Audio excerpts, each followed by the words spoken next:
Hey guys, welcome to Code Decode. In this video, we are going to look into top Spring Security 6 interview questions. Remember, this is Spring Security 6, which is also compatible with Spring Boot 3 interview questions. Remember, this video will contain all the code snippets and everything, which will be quite newer and might seem something different from what you have been doing with Spring Security in the previous versions, because with Spring Boot 3, a lot of things have been changed. In the upcoming questions, we will also see about Spring Boot 2.x or Spring Security 5 difference versus Spring Boot 3 and compatible Spring Security 6 differences. So let's get started. What is Spring Security and why do we need it? Spring Security is a powerful framework provided by Spring only to handle what? Authentication, authorization, and application level security in Java application. Remember, our whole system consists of multiple layers, right? The OSI 7 models, if you remember. The application layer security is what Spring Security handles. It's not the TSL level or network level security. It's basically the application level security which is implemented by Spring Security for you. Now, it helps the developers to secure their web applications, REST APIs, and microservices. Remember what we are trying to secure here. We are not securing any network level communications. We are just securing the application to application level communications here by ensuring that only authenticated users can access the system and they can perform only those actions for which they are authorized for. So only if you're authenticated and authorized, the Spring Security will allow you to get the access to your REST endpoints or the web applications or microservices. We use Spring Security because it provides a built-in authentication authorization mechanism. A lot of things have been already given out of the box for you. It protects against the CSRF, session fixation, click hijacking kinds of vulnerabilities. It also helps you easily integrate with Spring Boot, JWT, Auth2, LDAP, and custom logins. And it is highly configurable and you can adapt to both simple and complex systems as and when required. So that's why we use Spring Security nowadays, all the enterprise level applications. Now, what is the difference between authentication and authorization? Authentication and authorization are two concepts for application security, but this serves the same purpose. Authentication is to verify who you are. Example, when you logged in with a username password, the system checks whether the credentials are valid. That means you actually are the one who are having the proper username and password. While authorization is after authentication, which determines what you can do after you are authenticated. For example, once you log in, are you able to see the admin dashboard or a certain endpoints? Answer is if you are authorized, you will be, else not. Let me give a very simple real-time example. Suppose you reach to an MNC to give an interview. You will first show the email, which is an invite for an interview for that MNC, and your Aadhaar card showing that you are authenticated person and you are genuinely allowed to give an interview in that particular MNC. That is authentication. But when they give you a temporary card that go ahead, get into the room number 5, there is where the interview panel is sitting. And with that temporary ID card, that temporary ID card will provide you the authorization to open which part of the building. That is going to open, that temporary card is only going to open the interview panel's gates for you. It will not be able to open the IT department for you because you are just an interviewer, not an employee yet. So that is what authorization and authentication really means in real-time systems. In simple terms, authentication is who you are and authorization is what are you going to do inside the system and are you allowed to access that part of the system. So in Spring Security, authentication is handled by Authentication Manager and filters like username, password authentication filters. Yes, you might see a lot of filters in case of Spring Security because Spring Security provides out of the box support for you to provide a layers of filter that you can apply one after the another, which will do the task of this authentication, authorization, and error handling for you. While authorization is handled and enforced with both, you can use with filter also and you can do that with the pre-authorized, post-authorized kind of annotation also. And this is method level authorizations for you.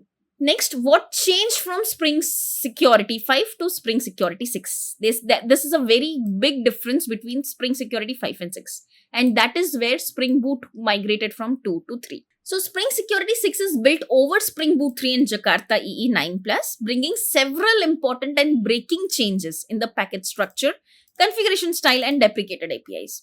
Before Spring 5, which was the old style, what you used to do? You used to create a class, extend the web config server adapter, then override the configure method because you are already extending it. The configure method is given out of the box as an inherited overridden method to you because of inheritance, you use http dot authorize request ant matcher and make sure that any request is at least authenticated before you do any kind of authorization, whether the role is admin or user. And do the form and basic HTTP login. Now with Spring Security 6, this is a Lambda based DSL. Now you'll ask me, what is Lambda based? What changed? So first of all, this configure method is now no more overridden. You don't extend the web security configuration adapter class. Rather, you create a bean of security filter chain, which takes as an input the HTTP object. And then with the HTTP object, you authorize your HTTP request saying that any HTTP request should have the request matcher for this and any request should be authenticated. And all of this, if you can see, this is a Lambda expression where authentication such that authenticated object or authorized object should have this particular things with form and HTTP basic login. So in upcoming questions also, you will see that with Spring Security 6, you have most of this Lambda type of expressions rather than a single method with chaining like this. So the key changes is Jakarta usage was not there with Spring 5, but with Spring Security 6, you use Jakarta. This was Java X only. So this is required because Spring Boot 3 moved to Jakarta, and that is why Java X servlet has now moved to Jakarta servlet. The web security configuration adapter was completely removed. Initially, we used to extend the web security configuration adapter. Now it is no more component based using filter chain bean. Security filter chain bean is what you create now. I'll show you the example, don't worry. So this is how you create the bean and you add your all the data like this here as a DSL. Again, the same one. It is Lambda based. Initially, it used to have the chained methods like this. But now there is no chained methods. Rather, it is a Lambda based DSL. The ant matcher is now deprecated. Now we are using the request matcher. So if you can see here, we used to have the ant matcher, which matches this particular URL with this particular role. Now this is request matcher with the particular role. So that is the difference between moving from Spring 5 to Spring 6. This is much more generic than ant matches. The default security config changes provide the default login and CSRF features, while it is much more default modular. You can explicitly enable and disable the features using lambdas. Auth2 enhancement, basic support was there for JWT Auth2 login, but now it has even a better integration for creation of your own Auth2 resource server. So remember, when it comes to Auth2 and OIDC, there is resource server, there is client, there is user, and there is resource server on authorization server. So now you have better integration for creation of authorization server, for integration with resource server and JWT decoders. The seventh difference comes with the encoder technique. Initially, even you can use no-op password encoder, which can often used when you were testing the data and your code base just for the POC part. But now it encourages you to use password encoder factories, not delegating password encoders so that you don't use the no-op passwords. That is completely deprecated. The XML config support was there, but now it is completely removed. It is only Java-based configuration which is supported for Spring Security after Spring 6. The test support updates, we used to have the test DSL with mock user. Now it has enhanced security and more test utilities using security mock MVC request post processes. So in summary, Spring Security 6 removes the web security configuration adapter, migrates it to Jakarta namespace and uses a Lambda-based configuration style. Modernizes security with Spring Security filter chain beans and the request matcher instead of ant matches. So that's the short summary of what has been changed when we move from Spring 5 to Spring 6. Now, what Spring Security filter chain is and why was security configuration adapter was removed. So let's first see what is this Spring Security filter chain.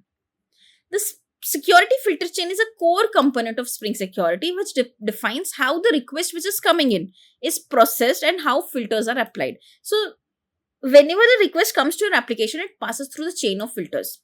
First, authentication is done, then authorization is done, then CSRF is checked, then exception handling is done, and then your controller is being hit.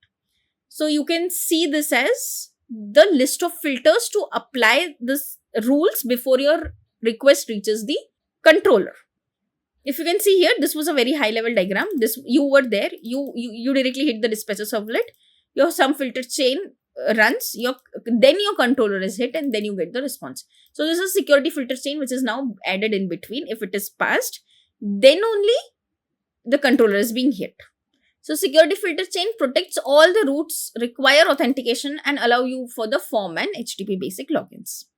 Now, why web configuration security adapter was removed? This was a class which was initially in the old code we used to extend and then override its configure method and write our chain of filters here. But now, with the new way, you declare the bean like this of the security filter chain, and then in the lambda expression way, you add your filters like this. What is the benefit of removing the web security configuration adapter? It was initially the inheritance which takes place and the overriding which takes place. Now it is more composition based with the bean annotation configuration. It was less flexible because you could declare only one Spring Security config class with extending this. Here you can create n number of security filter chain, even for different endpoints you can do that. So it is much more flexible and much more easy. It was hard to test and customize. It is easier to maintain, test and modularize. It was very verbose chained syntax. If you can see here, this was so much of chained syntax. Rather, this is a new way of coding in Java world, which is the lambda based DSL and clearer and modern approach. So in short, the Spring Security filter chain defines how filters apply to the incoming request before reaching to your controller. Is it really allowed? Is it authenticated? Is it authorized? Then only will allow you to request to reach to you, to your controller. In Spring Security 6, the web security configuration adapter was removed because of to promote the cleaner and component based configuration using bean method, and also to introduce lambdas, which is a new normal in the new Java world. This makes security configuration more readable, more modernized, and more modular. Now, how does Spring Security handles the request internally? The Spring Security works by putting the chain of security filters in front of your application servlets or controllers. Every incoming HTTP request passes through this filter chain. Each filter in the chain performs some specific tasks like authentication, authorization, or CSRF checks.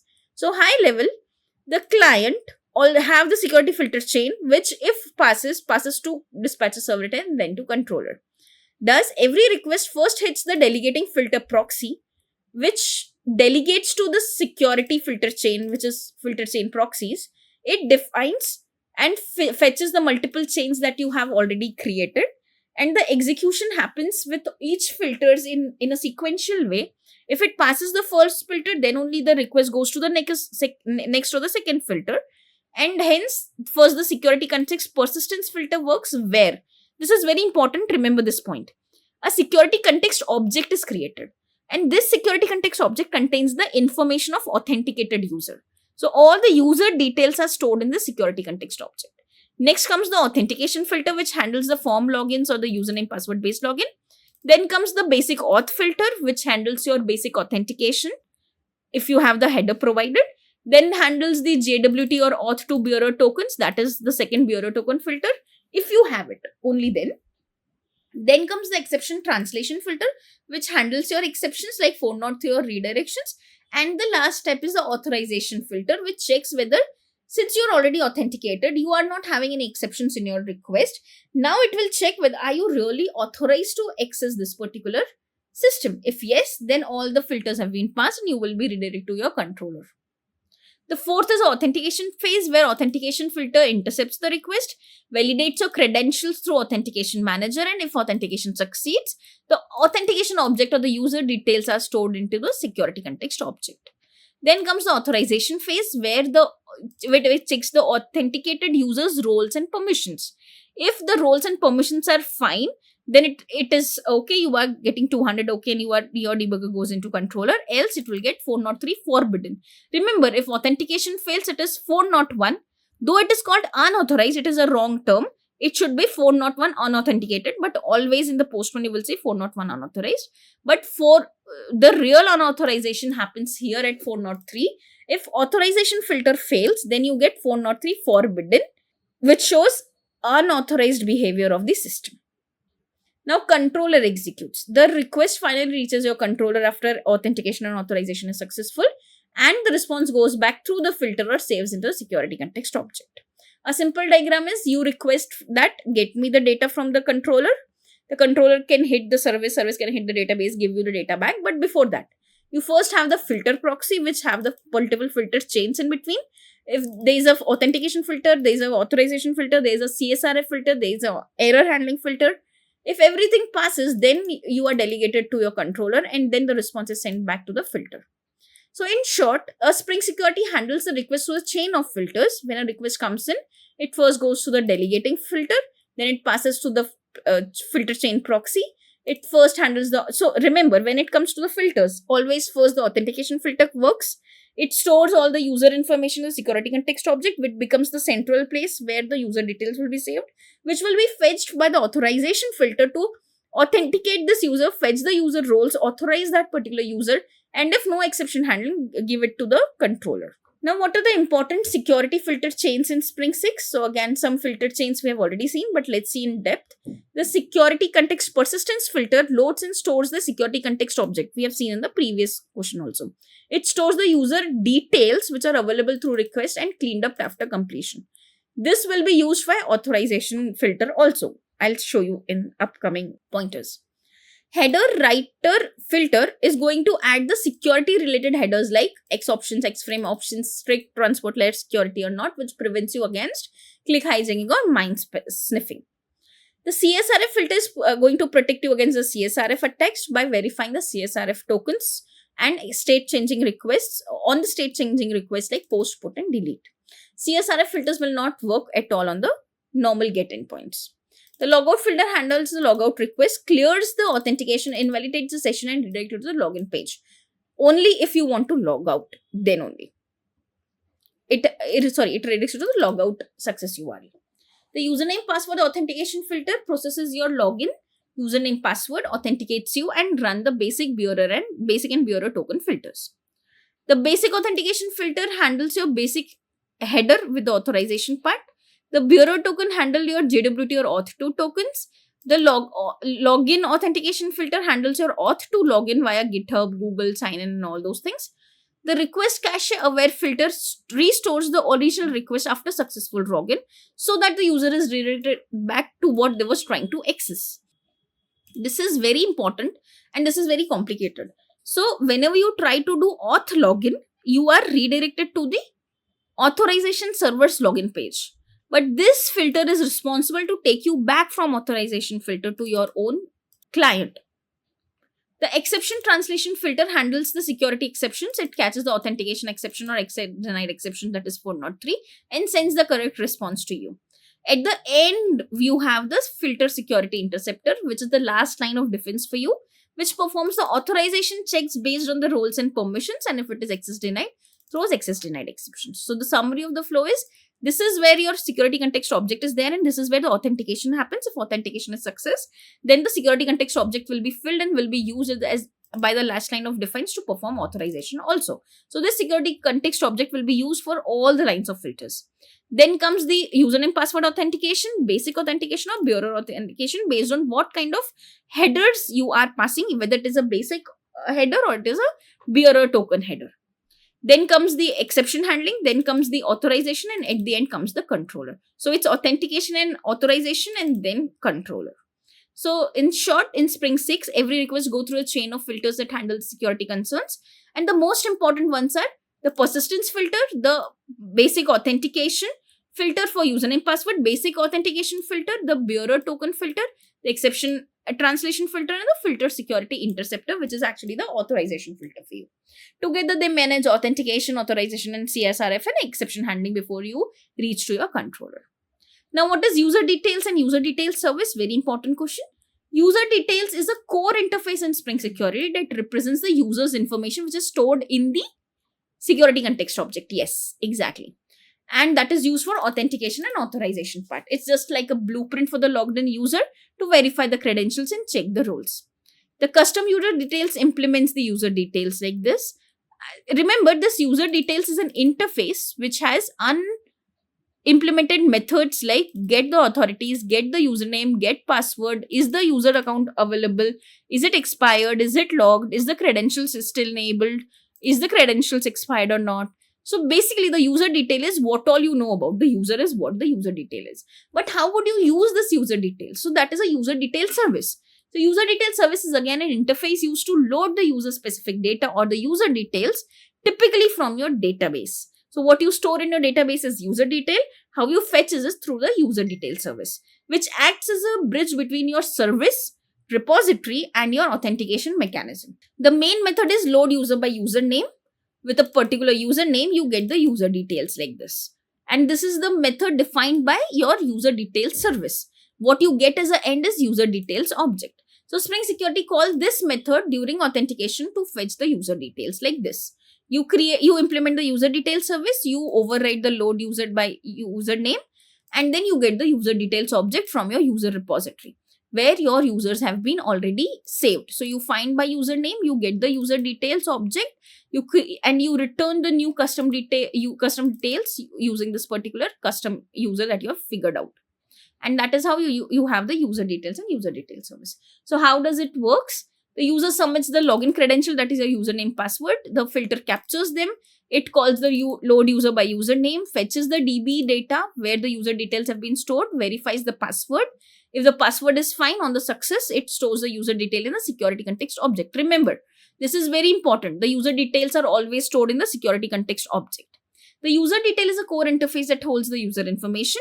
That is username, passwords and roles. Remember, this user information will then be stored in the security context object, which then afterwards be fetched by authorization filter to fetch the roles and do the authorization part.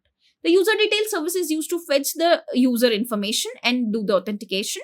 Together, they allow Spring Security to do the authentication of user with custom logic and data source, that is database. Now let's see what are roles and what are authorities. What are these roles which are stored in the security context object or the user details object? That is also during the user details saving process in the security context during the authentication process. So what is role? What is authority? What is the basic difference between them? So authorities are fine-grained permission. You have an authority to read and write. What permissions you have is your authority. What is your role?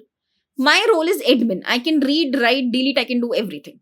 So roles are just the collection of authorities. So here my admin role can have the authority of read, write, delete everything, while my user will only have the read privileges. So roles are nothing but the collection of your authorities.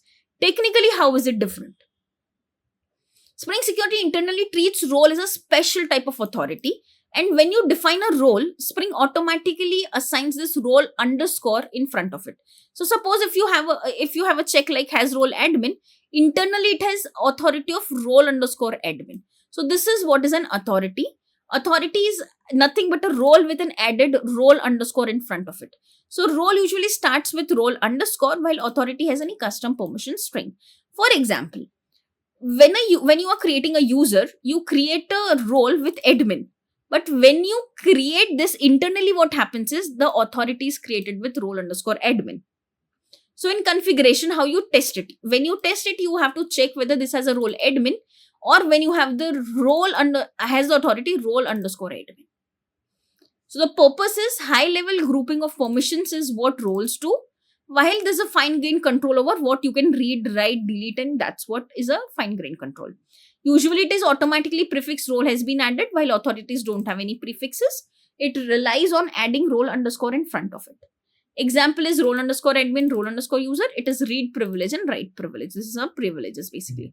It is used in the code like this where it has role admin and has a role underscore admin. It is stored in DB usually as this, while this can be stored as custom string also.